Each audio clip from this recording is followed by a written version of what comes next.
During a meeting at NASA's headquarters yesterday, a retired astronaut who works for NASA or who had worked for NASA for 20 years made a statement that might disappoint some. Quote, "There was never any formal or informal discussions at all about UAPs or UFOs or anyone reporting anything that would suggest something from beyond our planet."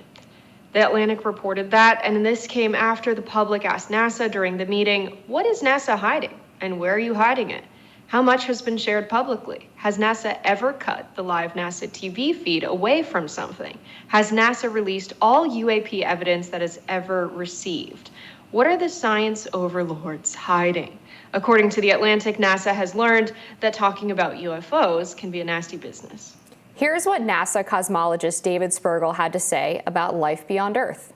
We haven't found life beyond Earth yet, right? I mean, let's be clear about this. We haven't found it yet, but we're looking. In a new piece, Frank B. Baird, Junior Professor of Science at Harvard University, Dr. Avi Loeb, makes the case that we must be aware of what's going on around us. Here to weigh in is Dr. Loeb himself. Dr. Loeb, thank you so much for joining us on Rising. Thanks for having me. So what's the skinny on this recent NASA explanation, or from this former NASA worker? Do we feel like NASA is hiding anything about UFOs, or are they being as forthcoming as they possibly can be in regards to how sensitive this UFO situation is? Well, the NASA study focused on unclassified data, and frankly, if there is any interesting data, it must be classified. And there is another organization, AARO, the All-Domain Anomaly Resolution Office, that was established by Congress under the Department of Defense, and it has access to the classified data, which should be more intriguing. But, you know, the sky is not classified, and if there is anything unusual out there, we better build new observatories that study the sky systematically, the way astronomers do, rather than rely on anecdotal reports that by chance happen to see something they didn't expect. So my point is, rather than obsess with the past, where we have blurry images, eyewitness testimonies, data that we cannot access because it's classified, let's just look at the sky and figure out if there is anything unusual. And that's the approach that I'm taking with the Galileo project at Harvard University. We have a functioning observatory that is monitoring the sky 24/7 with infrared, optical, radio, and audio sensors. And we are planning to make copies of this observatory. Already we have donors that approached me over the past week to make 5 copies of this observatory. This makes me think of just how important it is to democratize information that's of public interest. I would say this is absolutely information of public interest, and there's consequences to having so much of this data classified. Would you rather the data that NASA has be available to be used by all scientists? Is there a process for getting access to that data as a researcher? We will make the data open to the public and other scientists. Whatever we collect will be transparent, available. The analysis will be following the scientific method. We have full control over our instruments. We calibrate them. So everything will be open. The government is not an open organization. It's not a scientific organization. They are focused primarily on national security matters. And it makes sense for them to hide data because they don't want to expose the capabilities of the sensors being used to adversaries. So for national security purposes, obviously we want to know if there are any spy balloons. And as you know, a few months ago, 4 such objects were shut down by the US government. As far as I'm concerned, as a scientist, I'm not interested in any human-made object. So if the government shoots down balloons, that's good news because it reduces the clutter in the sky and the noise from human-made objects. I want to figure out if there is anything extraterrestrial. And in fact, I was driven to this subject by the discovery of the first objects from outside the solar system over the past decade. The first one was discovered in 2014. It was a meteor that exploded over the Pacific Ocean. And next month, I'm going on an expedition to retrieve the relics from this meteor to figure out if it was a spacecraft or a rock.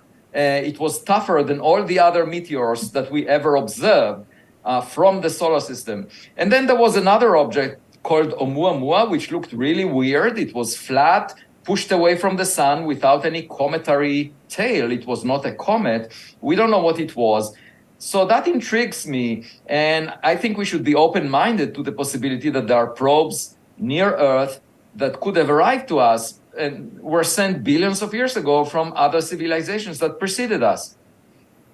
Dr. Loeb, I find myself very befuddled by the idea that our government and our national security intelligence community spotted this Chinese spy balloon while it was still over the Pacific Ocean before it had entered U.S. airspace, but they also admit that there have been craft flying above the continental U.S. that they don't know what it is. Is that something that they're just telling us so that we kind of don't investigate further, or do they really not know? I mean, I find that concept quite scary. Well, in 2022, the Director of National Intelligence delivered a report to Congress and said that roughly half of the unidentified anomalous objects are probably balloons, which makes sense. And then there are some objects, maybe a few percent of the objects that are unidentified, which are unclear. And I actually sat at the Washington National Cathedral next to Avril Haines, the Director of National Intelligence, a year and a half ago, and I asked her, what is your gut feeling? Because she has a bachelor's degree in physics from the University of Chicago. So she speaks my language as a physicist. And I asked her, what do you make of this thing? What is your gut feeling for the small portion of the objects that are not identified? And she said, I don't know. So I believe her. I believe the government doesn't really know because the data is not good enough. And because the government is not a scientific organization. And I think it's the duty of scientists to figure out the nature of these objects. And, we should be agnostic. If they are human-made or natural, so be it. But if they're extraterrestrial, it would change the future of humanity. Do you think that because there's the national security element to a lot of what your work pertains to, right? If you were to find something that was of interest, that could be evidence of extraterrestrials, is there a world where the government steps in because it is a national security threat? Does that complicate your work? Not at all, because if any probe came from far away, they don't care about national borders. It's not a national security matter. It's information that should be shared with all humans. That's the nature of science. Science is about knowledge that should be shared by all humans. It's not the privy of the US president, President Biden, to be the first to know about the existence of a smarter kid on our cosmic block. It should be information that is shared with everyone, just like the fact that most of the ordinary matter in the universe is hydrogen. That is not information of national security importance, and I see it as scientific knowledge. And of course, it will change our perspective about our place in the universe, our aspirations for space. It will make us less arrogant, because as of now, a lot of people believe that we are privileged, that we are the smartest who ever lived. By the way, the fact that we are developing GPT-5 now, that may be smarter than humans, implies that soon enough, we will not be the smartest, even on Earth. Is there a difficulty in finding funding for this kind of research, given the perception from many that this is conspiratorial in nature? It's not conspiratorial. I'm emphasizing the fact that it's a scientific project. And in fact, I wrote a book called Extraterrestrial that was published in January 2021. And soon afterwards, I didn't do any fundraising. I received millions of dollars that established the foundation for the Galileo project that I described. And as of now, for the expedition that I will be leading to the Pacific Ocean to look at the remnants of the first interstellar meteor, I just said we need funding for this expedition. It's $1.5 million. And a few months later, I had a Zoom call with a donor out of the blue that came forward and said, here is the money. So I think people are inspired by the vision.